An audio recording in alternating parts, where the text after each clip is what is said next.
Well, what are we going to talk about on this episode of this condo renovation? Well, we were kind of flipping back and forth. We were initially going to move in here without taking up the flooring. Well, guess what? The flooring's taken up now, right?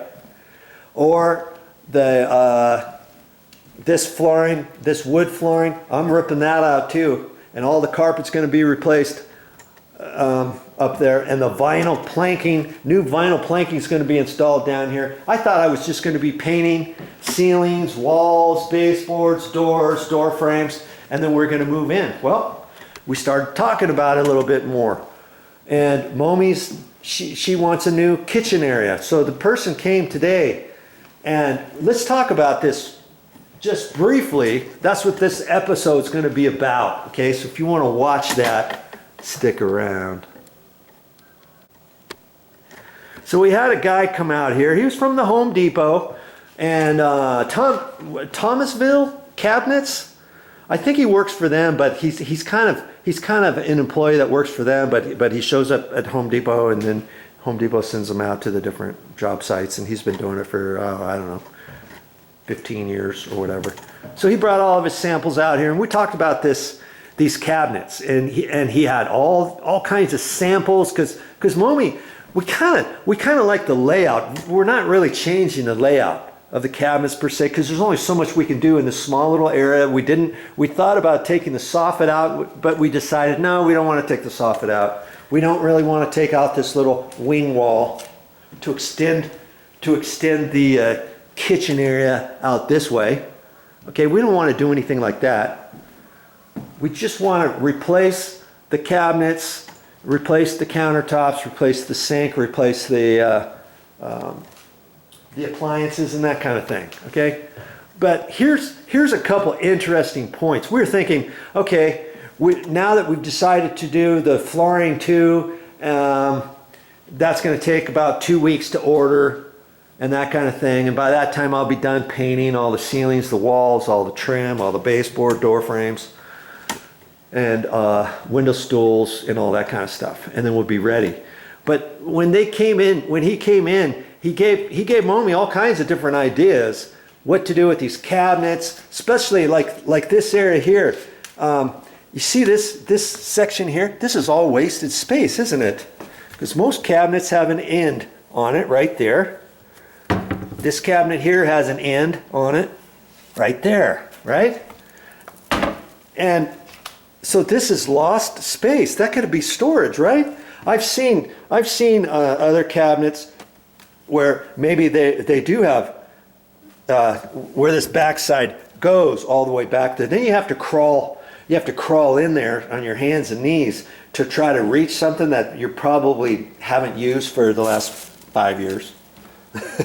But he showed her some pretty cool things where the whole thing were on 2 different shelves, and you could pull the whole shelf tray out, almost kind of like half a lazy Susan type thing. It was kind of cool, so we could utilize this space back there. Well, he came up with that thought. He came up with another thought for a spice rack, and he came up for a thought. Hey, what about your toe kick? And I says, what about your toe kicks? And he says, well, where this bank of drawers is, on the toe kick, you can actually pull that out. And I said, well, how are you going to reach down there? And he showed us all these pictures on the computer. He said, well, you just take your foot and you just press on it, and there's a little button there, and you let go and it springs out, and then you just pull it out. And I thought, hey, that would be good for like cookie sheets, pie pans, stuff like that you can throw in there. This kitchen isn't very big, is it?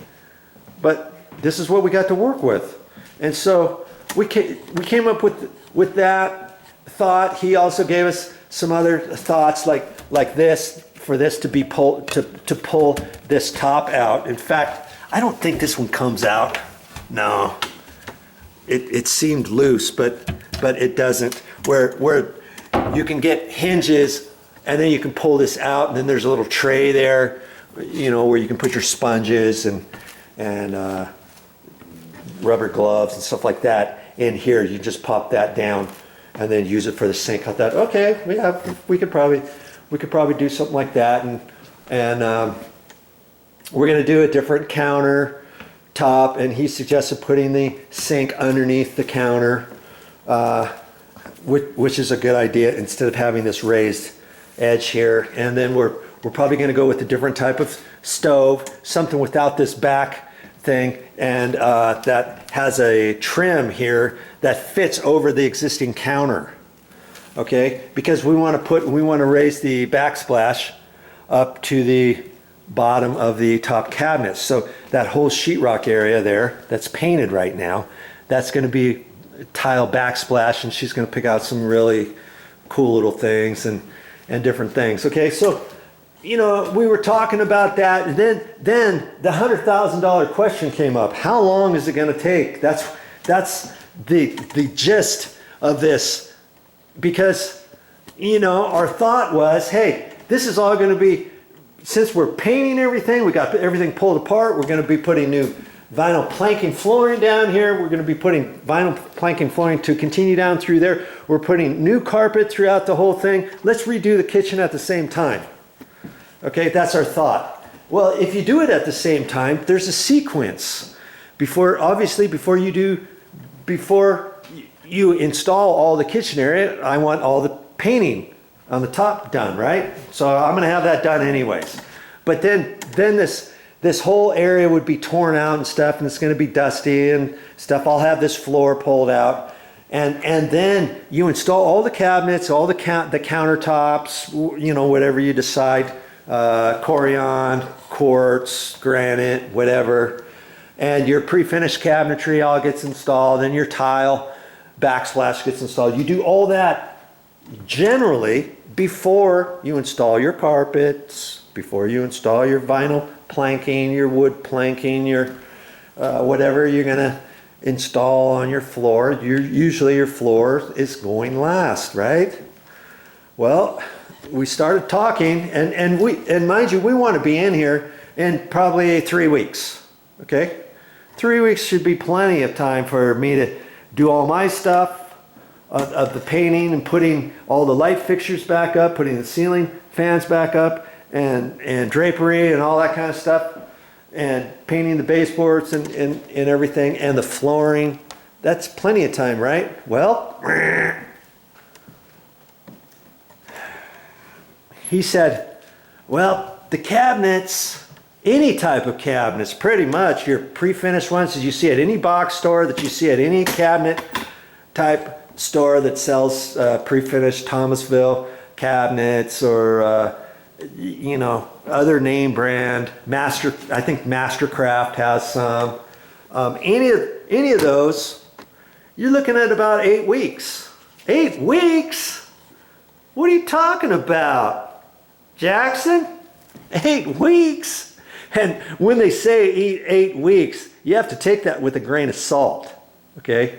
It could be 8 weeks for them to, by the time you make your final decision. The guy who came out here, he's telling us all this stuff, and he's just measuring. Then he gives all that stuff to somebody else in the office. Then Momi has to contact them in 3 or 4 days. Then they have to go over the design, and then that's when Momi's going to have to take her carpet sample, the vinyl planking flooring sample, the paint sample. Then they have to come up with exactly which color of cabinets, exactly which color for the backsplash, exact color of the granite countertops, or the quartz granite, or the quartz countertops, or the Corian countertops, what color sink you want, how is it going to blend in with all of your appliances, what color on your appliances. See, all that kind of stuff has to come into play, right? Okay, so once they sit down and figure all that out, they're going to come up with the exact color combinations of different things that have to be ordered. At that point, now you're talking maybe 8 weeks for just the cabinetry, okay? They can't, of course, they cannot install, or they cannot schedule the installers until they know that the cabinets are at their facility, right? Okay, so here we are. Remember, 8 weeks in your head. Then you've got the installer, who then they have to schedule with the installer. And if you go through the Home Depot or anybody, like a big box store or any other place, you got basically the same scenarios coming here at you. Okay? Once you know the cabinets are ready, now you have to schedule with the installer. Now the installer comes out, and at that point, I would have all these cabinets out of here. I would take out the countertops and disconnect the sink and pull the lower cabinets. If you're so inclined to do that on your own, you can have everything ready for them, so you don't have to wait for them to do it, right? Because that's going to take them a few days in itself, just that. Okay, so I'm gonna try to have that ready. So that could save 2 or 3 days. Big whoop, right? So then the installers come to install the cabinets. Okay. Then after that gets done, the guy who's going to install the new countertops, he can come out. He can't have his thing already pre-cut, can he? He's got to come out, and then he makes a pattern, make sure in case this corner's not perfectly square or something, they make a pattern, they measure it all out, they order, they know what countertop material you have, and then they go to their shop and they cut that. Okay. Now after they cut it, they have to schedule their installers, right? So now their installers have to come out, and now their installers come out and install the new countertop. And maybe they're not the person who installs the sink. Maybe you have to have the plumber come out and install the sink to their countertop. Okay, so now you've got to get that guy out. Once the countertop's installed, now you can schedule for your backsplash, because whoever installs your counter generally is not the same person who is a tile guy who installs the backsplash and the grout and cuts the holes around your light switches and your electrical outlets and all that kind of stuff. Okay, so now you've got you've got a tile guy. We've got a cabinet installers, we've got countertop installers, we got the tile installer. We've got, after that, okay, the tile's done, now what? You got the plumber who's got to come out, he's got to install the sink up underneath the counter. Now he's got to install the garbage disposal. He's got to re-hook everything up to the existing plumbing. He's got to be the one to install the sink faucet. The dishwasher then has to be installed. New air gap has to be installed. So the guy who's doing the plumbing, is he going to do the dishwasher? I don't know. Maybe the guy who comes out here from Home Depot, oh, he's the guy who takes the old dishwasher and he swaps it out, and he is the guy who installs the new dishwasher. Then he can cart the old dishwasher out. At the same time, he'll be the one to come and drop off your stove and put that in. He's probably not going to install the microwave because that takes a little doing, and you've got a pattern, you've got to find the studs, you've got to drill a hole up through the cabinet, you have to install it. It takes 2 guys to install that because those suckers are heavy. And so even though you have the Home Depot or another box store take care of it all for you, can you see that your 8-week scenario is really not 8 weeks, is it? It's going to be from start to finish, we're talking maybe 4 months, 3.5 to 4 months when you add all of the scheduling in. And if we were going to do that, we came up to the reality, hey, 4 months? Are we not going to move into this condo that we want to live in? And we can't move in here for 4 months because we're waiting on cabinets to be ordered and we're waiting for this, that, and the other thing? Do we really want to do that? 4 months? Are you joking? Yeah, that's what you're looking at if you want to get all this stuff replaced. So guess what we're going to do? Mommy's made the decision, and it's probably the best decision. We're moving in here before this gets all ripped out. Okay? We can do new carpeting upstairs. I can get all the painting done, can I? We can get the vinyl flooring all installed. We take off the existing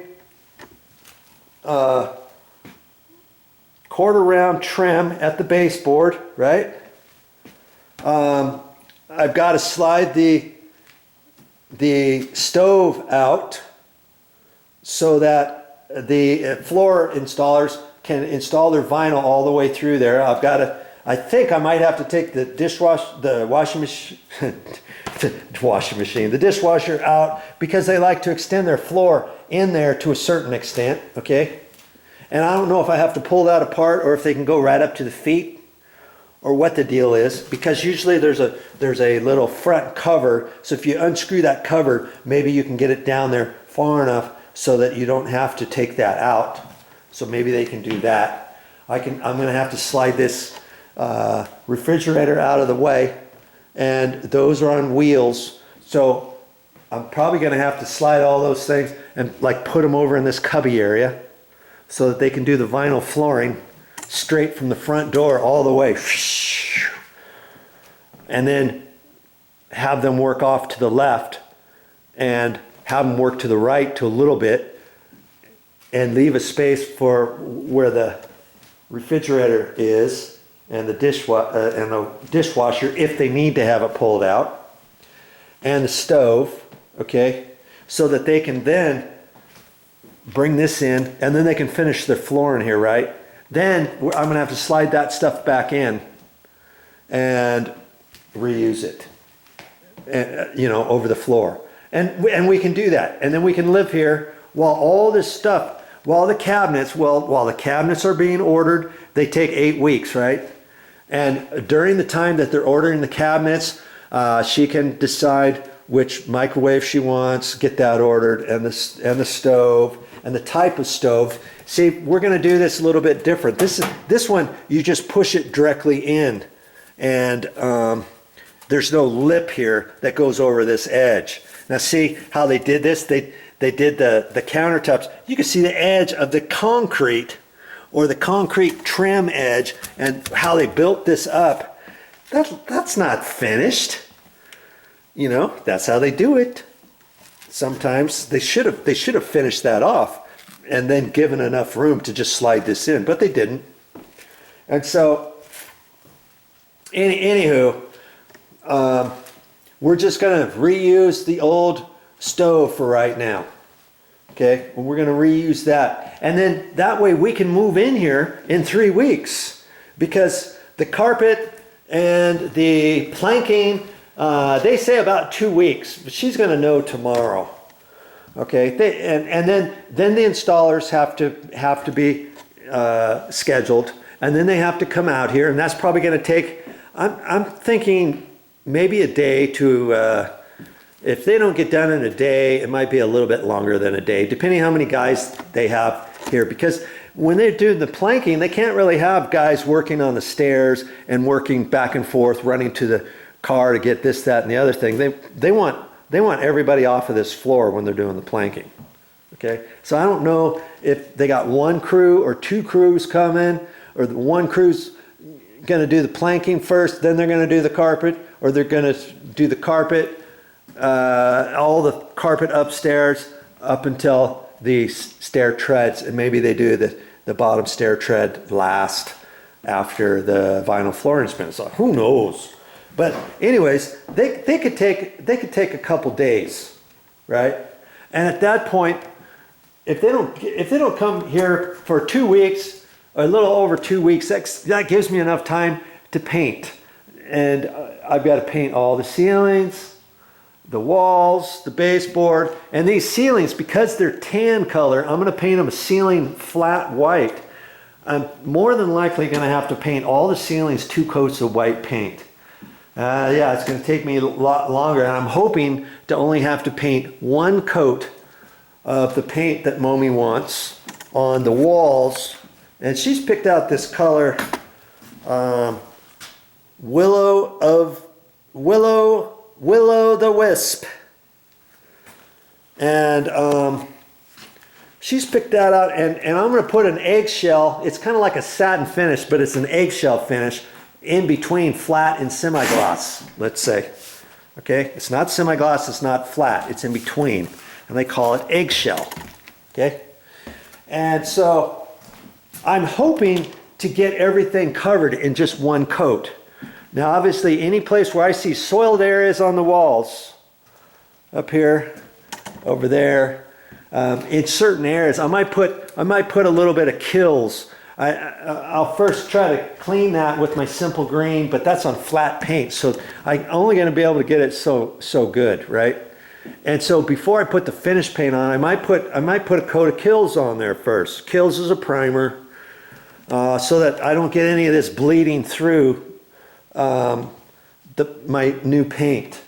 So I'm gonna have to do that, and then hopefully, like I said, I can get one coat of paint throughout this, and then I'm gonna have to put all the cover plates on, all the electrical outlet cover plates, this light switch cover plates, the wall sconces, everything that I took down, the ceiling fans, the eyeball trim lights, the exhaust fan covers, the light fixture, or she'll probably pick some new light fixtures, but either way I'm going to have to install it. Towel bars, here's a register, air return register up there. The smoke alarms have to come down, then they have to go back up. You know, all this kind of stuff. That'll give me 2 weeks. Painting in here. Here's an air register cover. Here's the heat ventilite, a light, the towel bar, a towel ring, and this here is a little medicine cabinet. There's 4 screws to take that out. I'm going to take that out so that I can paint over here and not get it in here, so you don't see this edge through the mirror if I don't get it cut in exactly just right. Okay, and it should be easy enough to take out. So I got to take that out. Then I got to reinstall it. Any mini blinds, if we decide to keep any of those, I'm taking them down, then reinstalling them. All in the closet, all these closet dividers I took down so that I can just paint. Easy greasy. The light fixture up in here, gotta go back. All my door frames, gotta paint those, caulk different areas, patch different areas on the walls, caulk around the windows where I scraped everything off, and then I have to clean that up first. Then I have to recaulk all this where the hairline cracks are. You know, how good do you want your job? I gotta patch that still. How good do you want your job will determine how much time and energy and effort you want to spend on here. But that should give me enough time to do all that before the carpet guys have their new carpet and the vinyl planking. Okay, so 3 weeks from now, 2.5 weeks from now, they'll be back. And speaking of them, we got this little bathroom here. And the toilet's got to be disconnected and it has to be rehooked up. Well, most of the time, guys who are doing flooring for you, did you know they generally pull those up? Because I asked them, I says I'm gonna be the one removing this flooring, but see, this is that wood planking. I'm gonna just take the planking up to here, okay, until they come, and then they'll be the ones responsible to disconnect the toilet. And then they'll be responsible for reinstalling the same toilet. Now, I did ask them, I says, if I wanted to upgrade this to a handicap style toilet and an elongated toilet, and if I bought the toilet, will you guys install it for me? And he said, no. I says, no? You won't install a new toilet for me, but you're happy to install the existing toilet back. He says, yeah, that's how it works. He doesn't want to have any responsibility. I get it. If he breaks the new one, where I'm going to expect him to pay for the new one because he broke it or something. Hey, if he breaks the old one, he's responsible. But in any case, that's what most flooring guys will do for you. Okay? So you don't have to pay somebody to take your toilet up and to reinstall your toilet. If you're taking up the existing one, reinstalling the existing one. Now here's the other thing I asked him. I asked him, will that, since you're taking that up, would you be gracious enough to disconnect this pedestal sink and then reinstall it after you get the flooring done. That way I don't have to call a plumber in here, or I don't have to do it myself. And he said, well, he said, that's a possibility as long as we can get this off. He says, lots of times they'll put mastic behind this, and then this top is screwed to the wall or bolted, you know, back up in here. And sometimes the bolt holes may not hit studs, and whoever framed this, if they were smart enough, they would know to put backing back in here for whatever type of sink, especially if you do a pedestal sink. Obviously it's different than if you were installing a cabinet here. If you had a cabinet here, it wouldn't matter where the studs were, right? But with the pedestal sink, and because it's porcelain, there's only a couple different areas usually where you can maybe find one stud, and then the other side they mastic, and you know, different installers do it differently. Okay, so he said yes, he would do it. And I says, you know what, I'm going to be here, I'll see if I can't try to loosen it for you and stuff. So if I can get it loose for him, and he'll have it he'll disconnect the P-trap and the water lines, and then we can move this out into the garage. Then after he gets all of his vinyl planking installed in here, he'll reinstall this. So I'm glad I asked him about that. Okay, and so we've got that to deal with here too. Oh, what else did I have? I had a crawl hole. This crawl hole goes down underneath the house. So because they're putting vinyl planking flooring down here, I had to point it out to him because he's got to get some T trim that fits over that. It's some real nice stuff. And then I wanted a finger pull. There's going to be a little square area here with a little metal or metal ring that fits down into a slot, and it's called a ring pull. Then you can take it with your finger and just grab that, and it's a ring. So now I got the ring, and I can lift up the crawl hole. And I said, if I got that, would you install it for me? And he said yes, he would. Okay, so he's going to do that too. And with the vinyl flooring, when he installs it, I'm going to have to put quarter round trim around the bottom edge of all the baseboard, because there's first off, there's no way for him to get the vinyl flooring installed underneath the existing base on both sides of the room. Okay, plus this used to have carpet. Okay, so there's no telling if this line is perfect, the same height as everything else. Plus the vinyl flooring planking is 5/16 thick, and this flooring that's down here, I measured that, and it's more than 5/16, it's 3/8. So when we pull that out, there's going to be a gap of a 1/16 more than what there is now anyways. And it's very difficult, even if this was a brand new place, for whoever to install the flooring, and you think, oh, I'll just take my baseboard and I'll put that on top of the flooring. I don't want that quarter round stuff. And you try to install this. Lots of times, this base is probably 4.5 inches tall. Well, nowadays, they also have other baseboard that's even taller than that. Did you know that? You can get stuff, I don't know, 5.5 inches tall. Well, can you see, and it's MDF material. It's got slight flex to it, but hardly any. But can you see if your floor has a dip in it, a dipsy doodle, a dip right there and a dip over there?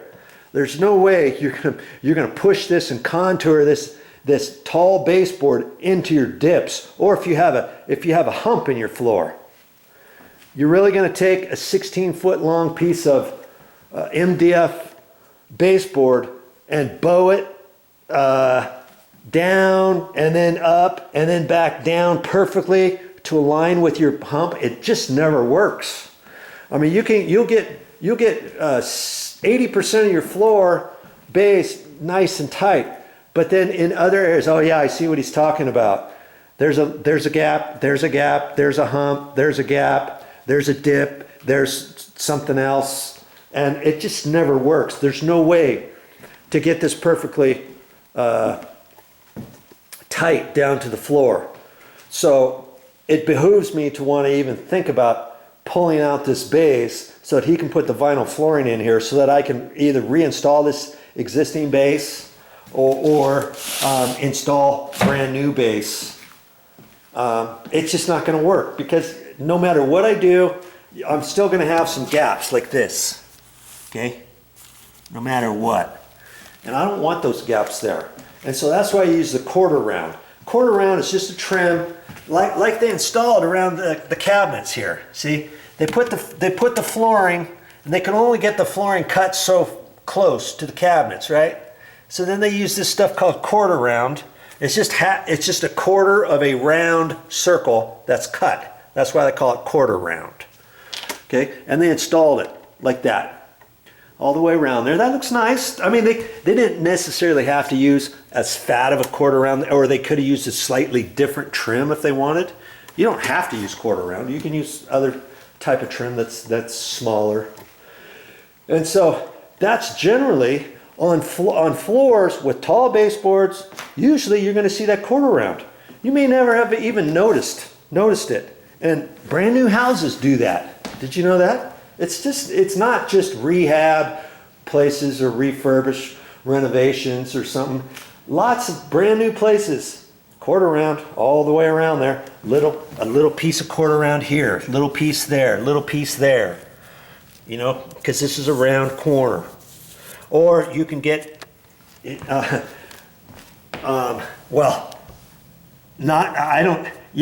the baseboard. See, they just took a piece of base here and there, and then they took the same base. It's just, this piece is just straight, and then they caulked the edges where it wasn't round. But did you know, depending what kind of baseboard you get, sometimes you can buy these small little pieces and they have the round thing notched out on the back side, and you kind of glue that exactly where you want it. And then this is round. Did you know that? You can get those. I've used them before. Then you have to take a Dremel and kind of line up all the edges because they never line up exactly right. Then you can get this not cut at the angle. It'll actually be round just like your wall. But if you do that, then I don't know how you put quarter round or some sort of trim over that for the bottom if you're going to a laminate floor, hardwood floor, a vinyl floor. In carpet, you have no problem because you're not going to use trim like that. You're just going to use your baseboard, right? On carpet, because then the carpet kind of folds in underneath your base. You raise your baseboard up about a ½ inch off the ground. See, like that. And then you run your tack strip out here, so you stretch your carpet, and then they cut it, and then they kind of jam it and tap it in underneath your baseboard. That's generally how they do that. See how the baseboard's all lifted up off the floor? See there? That's how they do it. All along there. Okay? So lots of things. So on the quarter round, I'm gonna install the quarter round when they're all done with this flooring. I'm gonna get it. Then I can set it. I can set it out in the garage. I can paint it. Usually you can find quarter round or a type of trim, an MDF type of trim at the store that comes, 16-foot long lengths or 10-foot lengths, so I can fit it in the car or whatever. And then it's already pre-primed.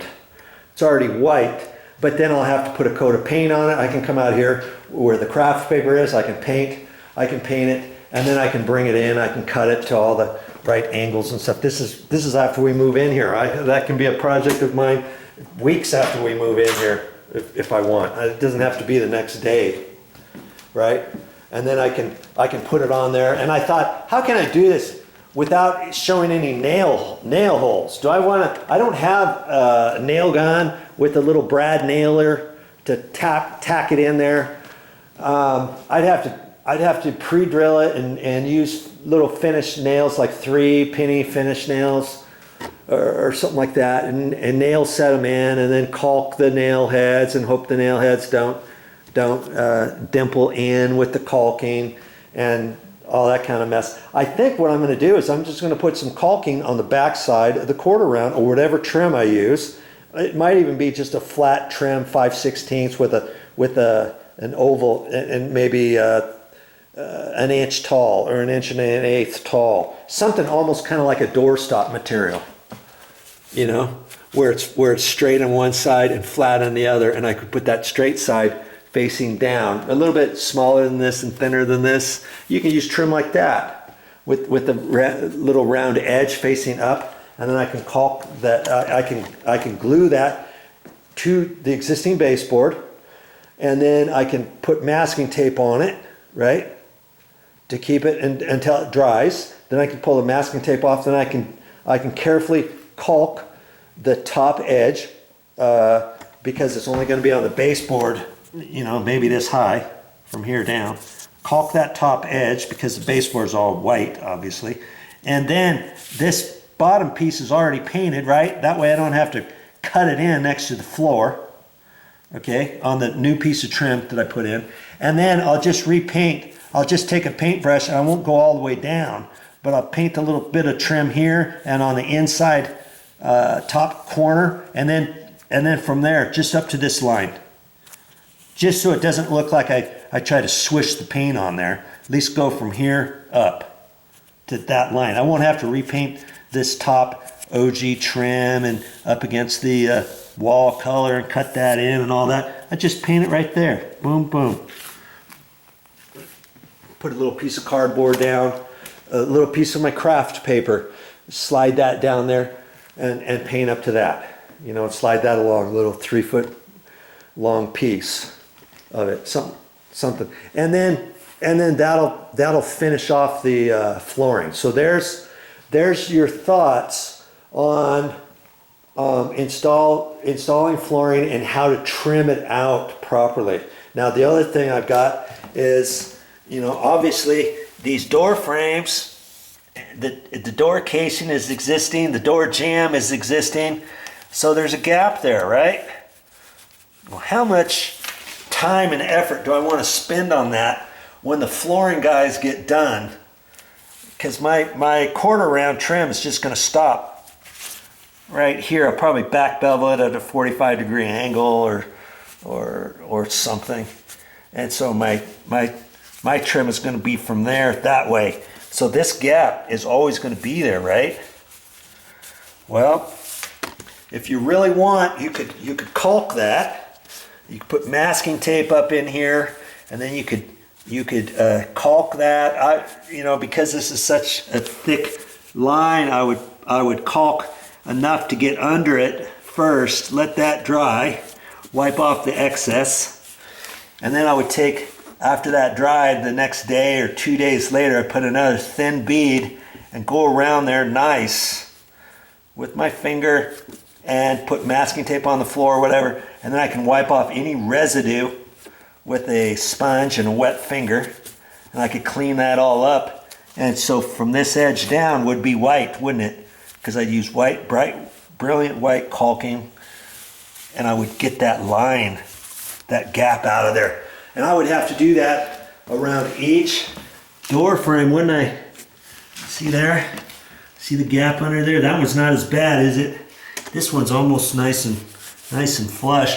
But since I'm taking that out, the new vinyl planking is going to be a 1/16 lower than this. So there's going to be a little bit of a gap. See how big that is right there? So I could do that, or I could leave it, depending how close they cut their planking. Maybe they can notch their planking so it kind of goes just beyond that, and the planking is going to be kind of a darkish color, and that line is black down there, and that's going to be a darkish color. So maybe it won't show as much. See, this is the flooring we're going to use. This, so. If you see a black line down there, it's not going to be as bad as if you were going to put an off-white or this color planking down, let's say. or a tan, or you know, some other color. The darker the better for a gap per se. This one would show better than that one, let's say, you know. But I'll have to decide that at the time. Of course, anything that I do over here, I'll add another episode to this condo renovation. Keep watching, and I'll see you later. Well, that's all I have for this time, but I'll be back with more videos.